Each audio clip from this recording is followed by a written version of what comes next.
स्वामी विवेकानंद का जन्म 12 जनवरी सन 1863 को हुआ। उनका घर का नाम नरेंद्र दत्त था। उनके पिता विश्वनाथ दत्त सभ्यता में पढ़ाकर सभ्यता के ढंग पर ही चलाना चाहते थे। नरेंद्र की बुद्धि बचपन से बड़ी तीव्र थी और परमात्मा को पाने की लालसा भी प्रबल थी।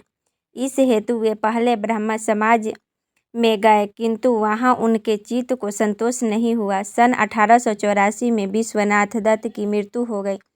घर का भार नरेंद्र पर पड़ा। घर की दशा बहुत खराब था।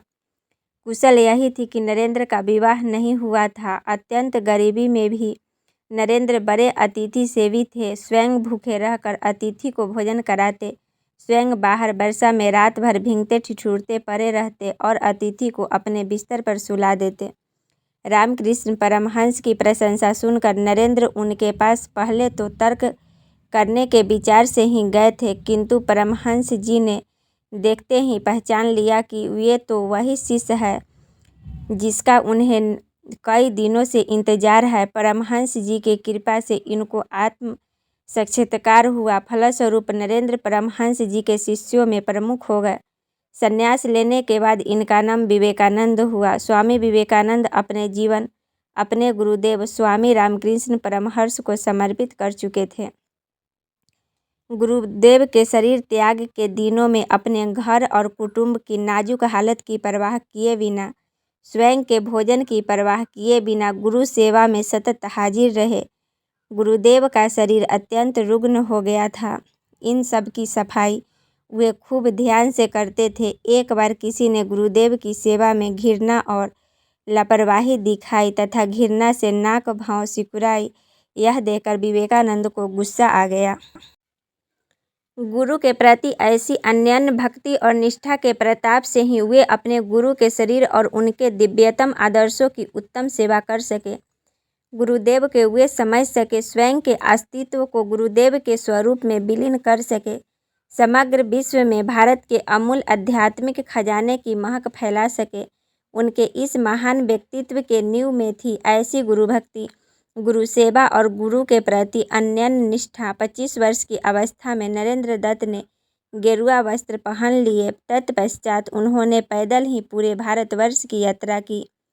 सन 1893 में शिकागो में विश्व धर्म परिषद हो रही थी। स्वामी विवेकानंद जी उसमें भारत के प्रतिनिधि के रूप में पहुँचे। यूरोप अमेरिका के लोग उस समय पराधीन भारतवासियों को बहुत हीन दृष्टि से देखते थे। वहाँ लोगों ने बहुत प्रयत्न किया कि स्वामी विवेकानंद के सर्वधर्म परिषद में बोलने का समय ही नहीं मिले।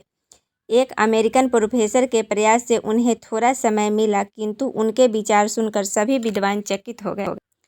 अमेरिका में उन्होंने रामकृष्ण मिशन की अनेक शाखाएं स्थापित की।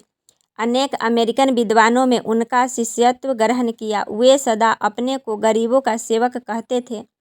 भारत के गौरव को देश देशांतरों में उज्जवल करने का उन्होंने सदा प्रयत्न किया। 4 जुलाई सन 1902 को उन्होंने देह त्याग किया। स्वामी विवेकानंद का पहला कोट्स है, ब्रह्मांड की सारी शक्तियाँ पहले से हमारी है। वो हम ही हैं जो अपनी आँखों पर हाथ रख लेते हैं और फिर रोते हैं कि कितना अंधकार है। उनका दूसरा कोट्स है, उठो मेरे शेरों, इस भ्रम को मिटा दो कि तुम निर्बल हो। तुम एक अमर आत्मा हो, स्वच्छंद जीव हो, धन्य हो, सनातन हो। तुम तत्व नहीं हो, न ही शरीर हो। तत्व तुम्हारा सेवक है, तुम तत्व के सेवक नहीं हो।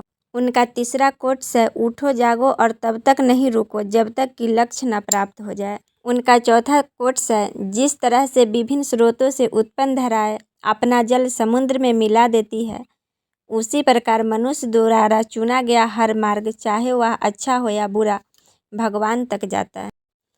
उनका पंचमा कोट्स है, किसी की निंदा न करें। अगर आप मदद के लिए हाथ बढ़ा सकते हैं तो ज़रूर बढ़ाएं। अगर नहीं बढ़ा सकते तो अपने हाथ जोड़िए, अपने भाइयों को आशीर्वाद दीजिए और उनके मार्ग पर जाने दीजिए।